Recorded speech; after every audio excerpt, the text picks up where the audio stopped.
going. There we go. It's Friday. It's the first day of spring, except it's hot. Oh, yeah, it is. You It's could summer here in balance an California. egg. Yeah, you Yeah. can balance an egg on it. I think actually it was 10. I think our actual spring just happened in the last 10 minutes in the central time zone, because I think it was like 10:56 or 10:52 Eastern time. That would be 11. So I suppose I could try to get an egg and balance it on my laptop here, but I'm not going to. No, that could get Yeah. messy if you have a bad egg or an unbalanced chicken. Yes. Yeah. Oh my gosh. So welcome to the Friday Grief Chat. I'm Jill. I'm Our Deb. egg balancer is Deb. And it's the first day of spring of 2026. Oh my goodness. It feels like spring out here. It's very wonderful, and it's a beautiful temperature. We're going to turn the rain barrel up, but I'm still not going to put out some of my glass things until it warms up for real. Yeah. Well, we got that covered here. We've got our vegetable gardens covered in sheets, and our camellias hiding under sheets because it's so scorching hot in the western United States. It is. That's yeah.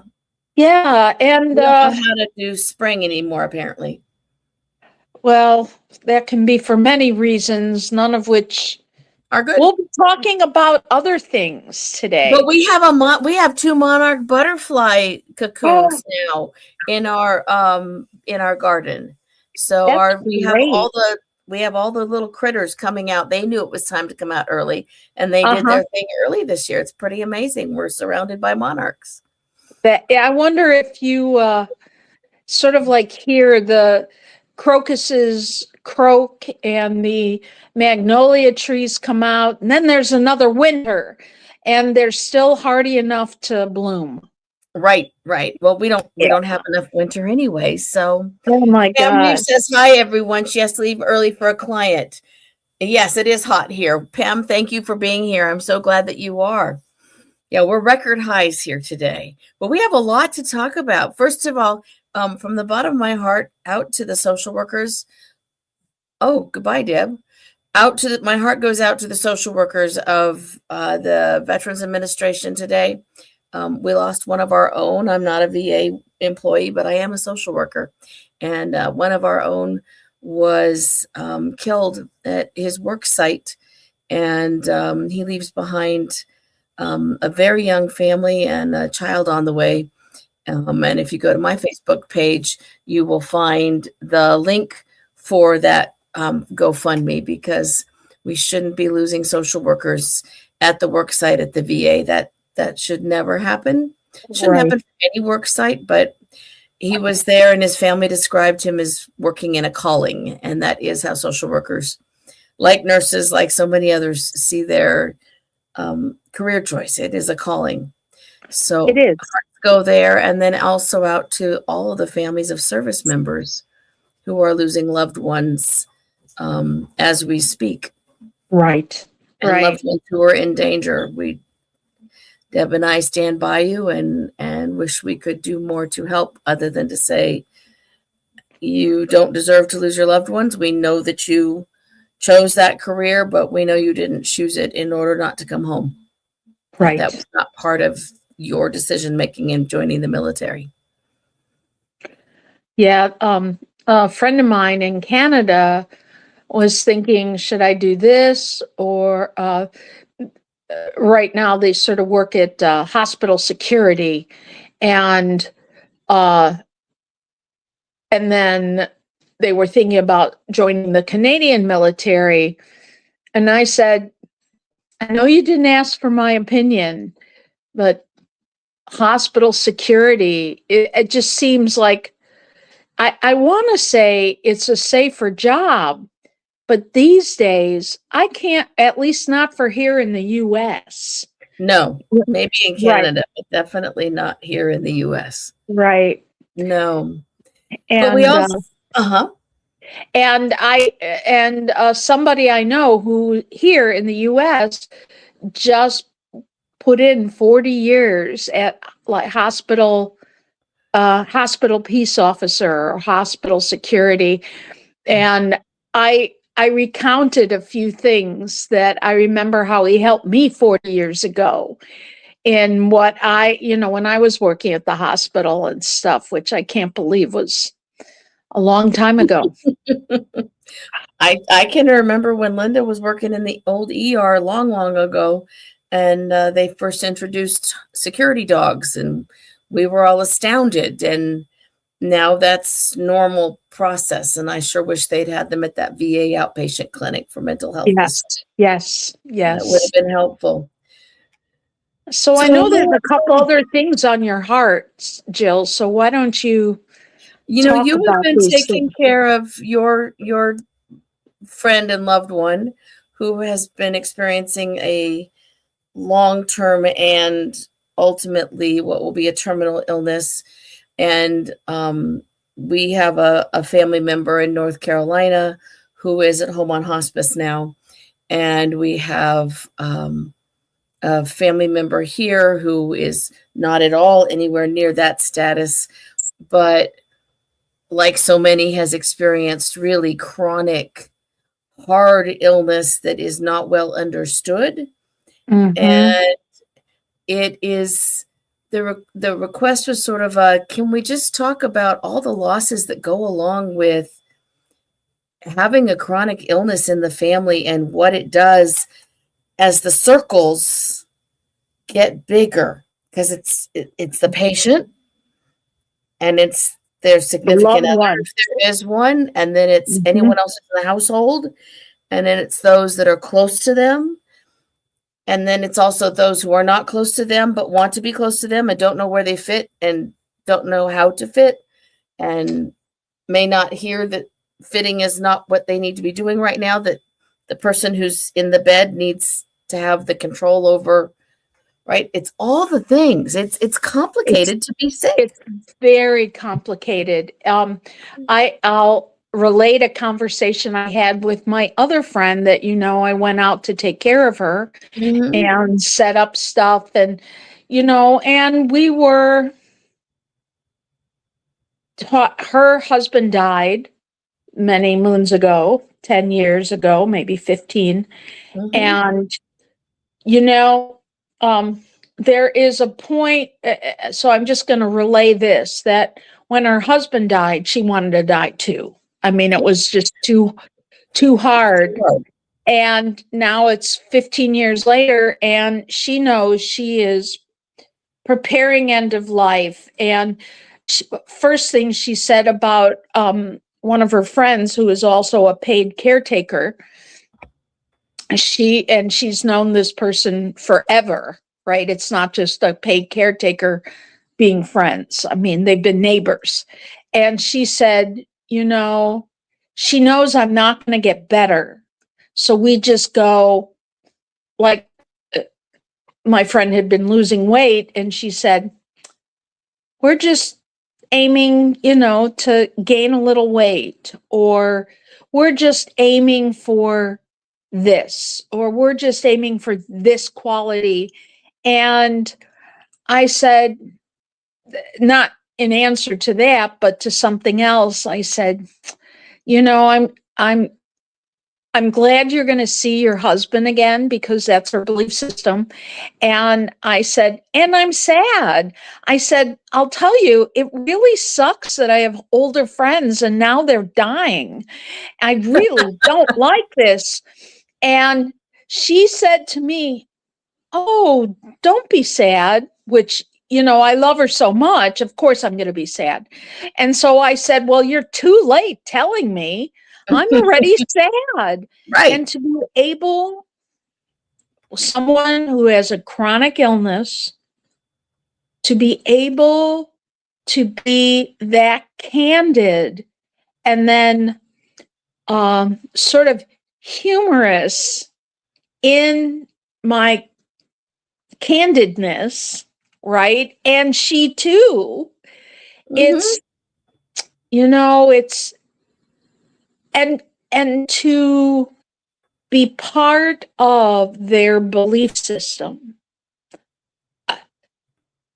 That's hard, Right. and it's wonderful. Mm-hmm. You feel the fullness, like nothing is left behind.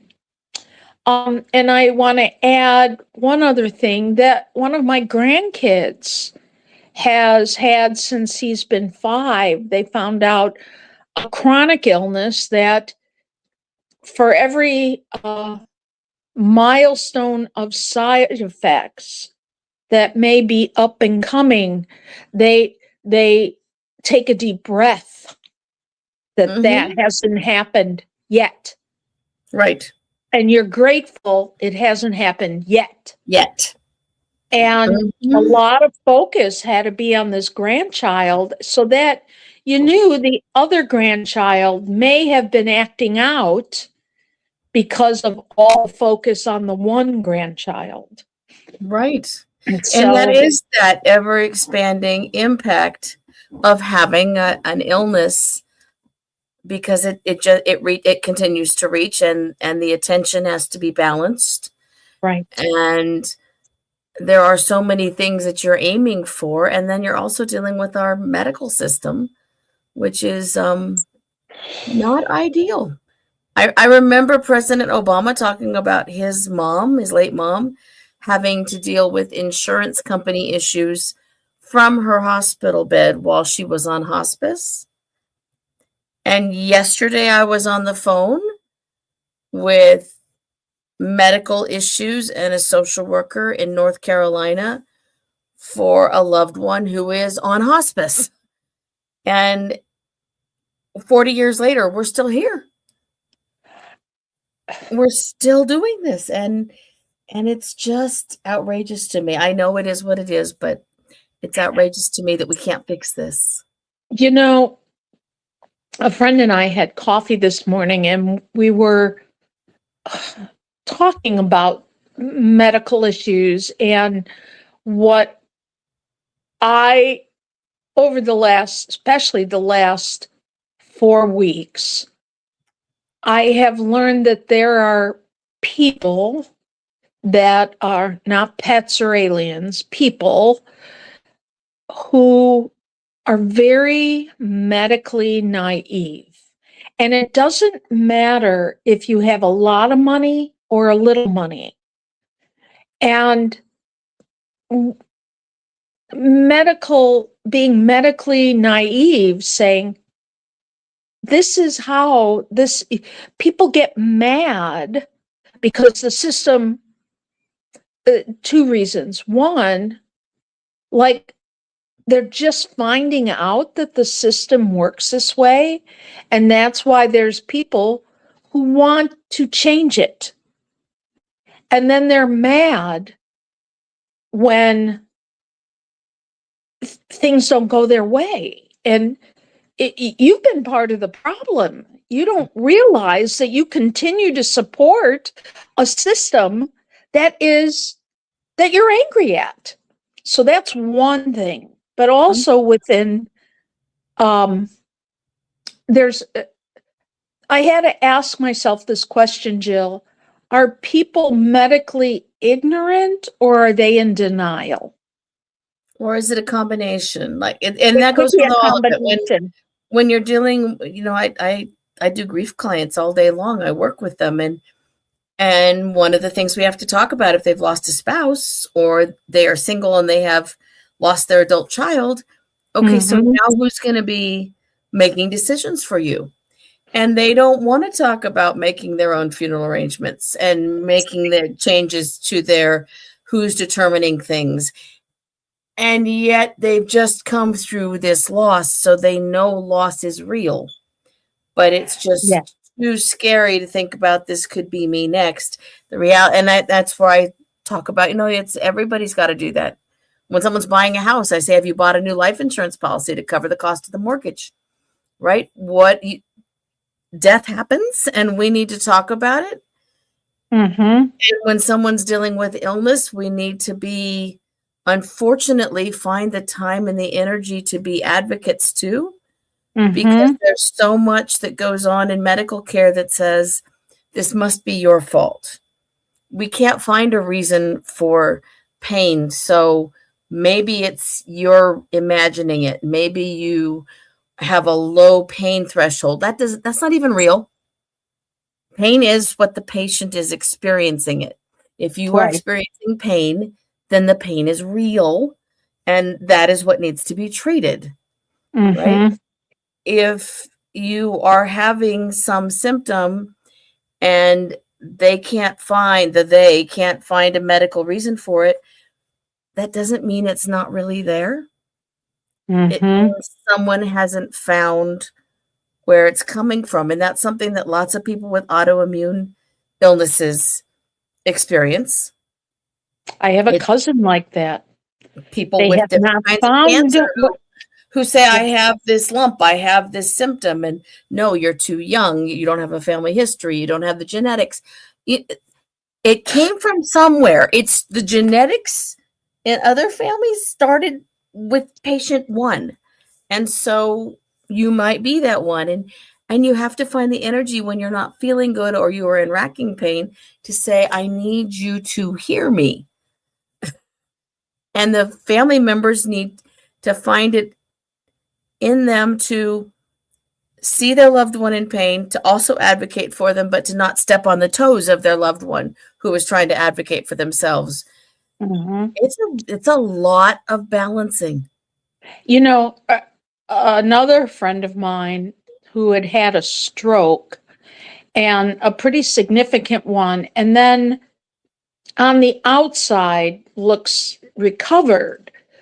But what happens with people who have had strokes, and it depends on what part of the brain that the stroke is in, they become what's called emotionally labile, or they are unable to take in a lot of information. Being overwhelmed just really does something to them.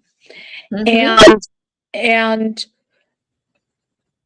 this person has had fights with their family because, oh, well, I don't understand what you're saying. What do you mean you can't handle a lot of people? What does that mean? It's a family gathering. You should be able to handle that. That goes for And dementia families too.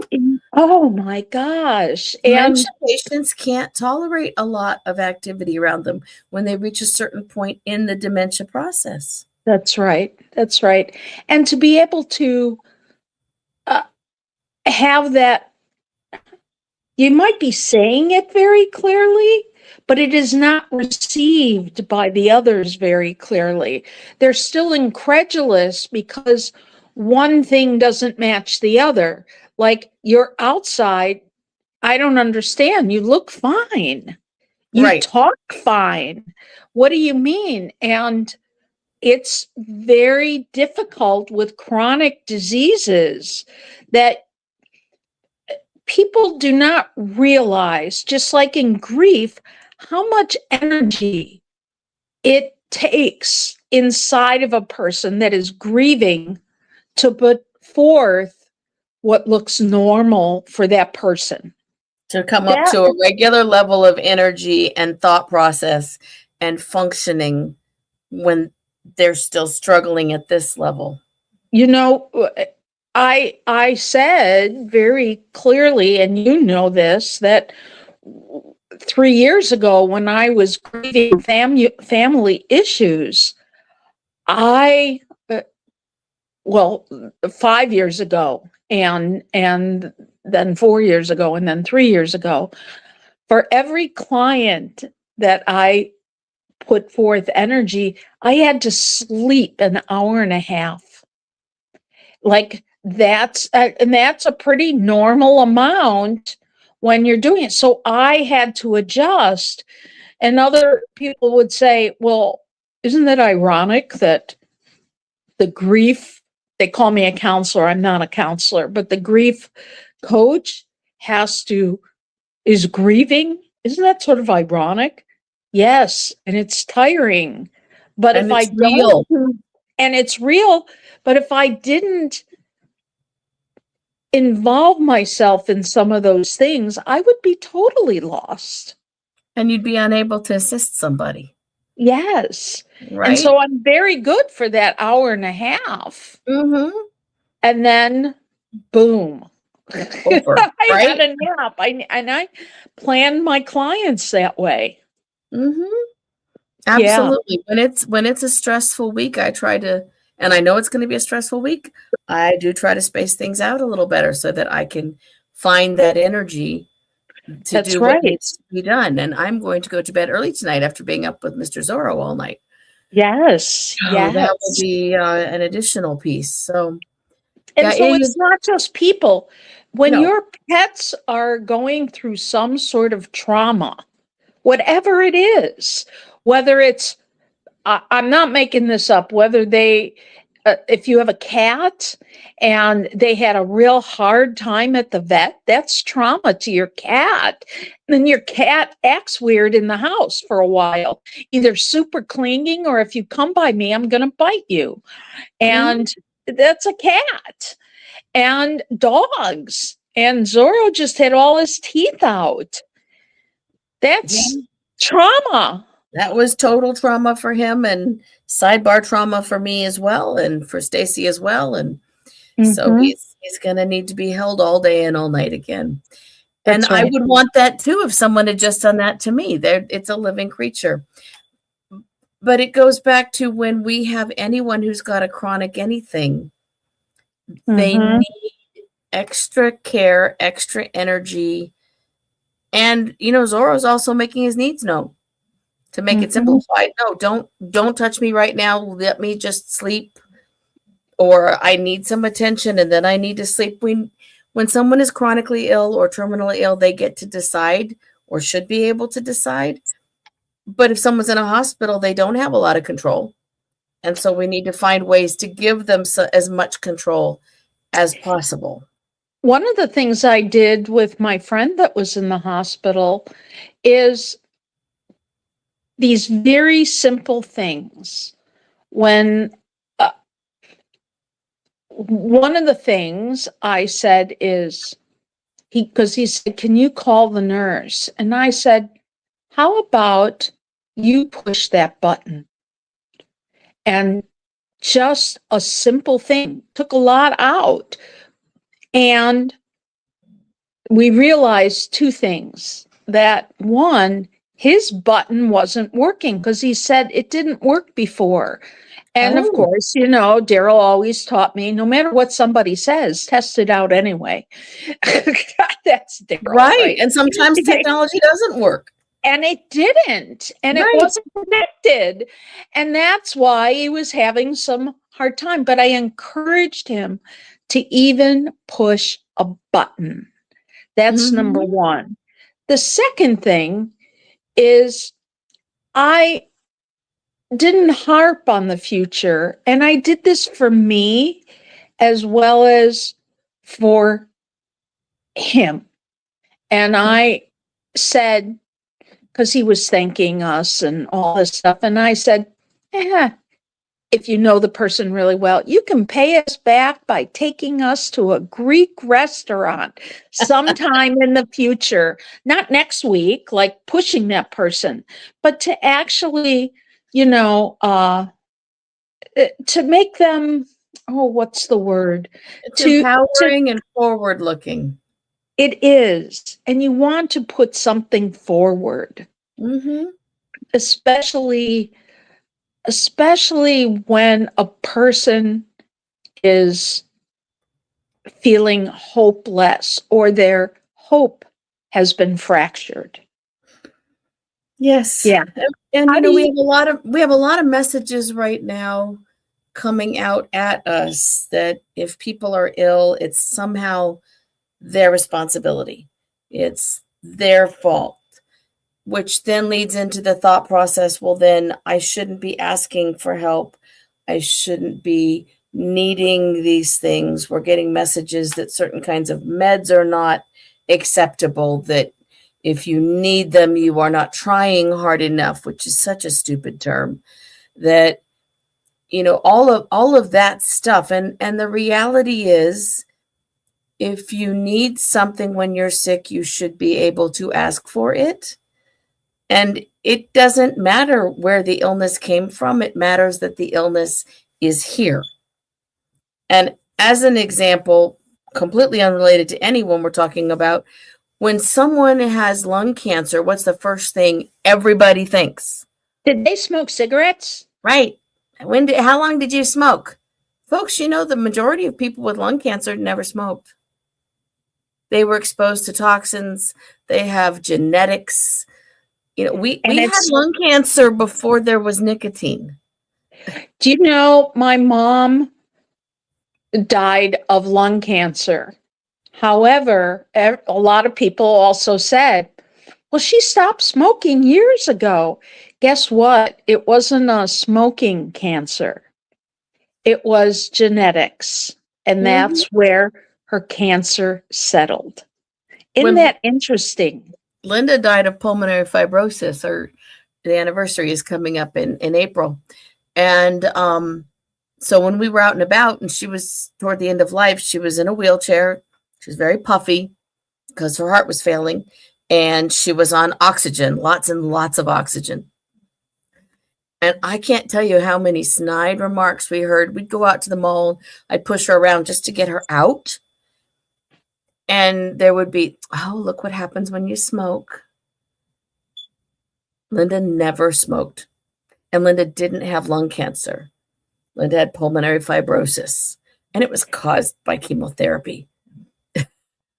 But it's that automatic assumption. Right. And then it becomes, well, then, why should we be paying for all these things for people who have caused illness because they're sick? We should be taking care of people because they're sick. And we should be providing support and not judging why they're sick. Mm-hmm. And if doctors are gaslighting someone, then we should be calling that out as well, because that's not fair. I agree. It's not fair. And the irony back in the day, I remember there would be doctors who, after they tell their patients to quit smoking, they go into their office and light up. Right. When they can still light up in their offices. Yep. You know what? In Call the Midwife, when things came out about smoking, right, in the 60s, right? It was toward the end, maybe the 70s. These people in Call the Midwife, the doctors and one of the nurses, they said, I guess we have to stop smoking. If we're going to tell them, then we have to. We have to too. And, I don't know if that's a form of gaslighting, but it's when people of authority, whatever their authority is, tells people you need to do blah, blah, whatever it is that they're saying is important, and they don't do it. Is that gaslighting, or is that just being a liar? I don't know. I don't know what the correct term for that is. And then when they say it's not from this, are they gaslighting themselves? They're being hypocrites. And being hypocrites. That's what Ian just came through it. They're being hypocrites. Thank you. Yeah. Mm-hmm. And we see that in this country. We see it in our government. We see that at all levels of government. We see that. How many had that teacher? I had this teacher in 4th grade. You can't bring gum or cough drops just into the room. And then she would go up to so-and-so, can I have one of your cough drops? I mean, you grow up with that. It's not new. This is not new. And but we want to acknowledge how hard it is for everyone struggling. Yes. And we want to acknowledge that what you are experiencing is in fact grief and loss. and it's allowed to be spoken, and you're allowed to say how hard it is, and you're allowed to say stop being a hypocrite, and you're Mhm. allowed to say this is just really hard and I need someone to recognize what this is doing to the entire system that I live within. That's right. That's right. I have to leave my loved one in the hospital and go to work and then leave work and come back to the hospital and somehow do all the things. That's really hard to do. And to look normal when you're doing it. Right. When you're like working it like half a step below what you normally would, people are like, "Wah!" And I'm like, give them a break. Look what they're dealing with. Yep. Yes. Yep. And don't tell the person who's sick to smile, please. That's my last thing. Oh, no, no. And to keep fighting. They get to decide what they're going to do. Exactly. All right. I am sorry to be rushed, but I have a full scale day of therapy to do starting in 29 minutes. Oh. So Okay. we will be back next week. Deb, I will talk to you this weekend about our presentation. Don't forget the International Death, Grief, and Bereavement Conference is coming up in La Crosse, Wisconsin, starting the Sunday of Memorial Day 31st. weekend. May 31st. No, it's not Memorial Day weekend. not. It's You the don't one have to after? worry about that. It's Okay. May 31st through June 3rd. And we are May 31st. Yes, and it is not an expensive conference compared to others. It is not. And it is a great experience. So please join us in La Crosse. It is a great little town. There are great little places to stay. I even found some boats you can rent to stay on the river if you want to come to the conference and rent a boat. So we will see you all back next week. Take care, everybody. Happy spring. All right. Bye-bye, everyone. Thanks for being here.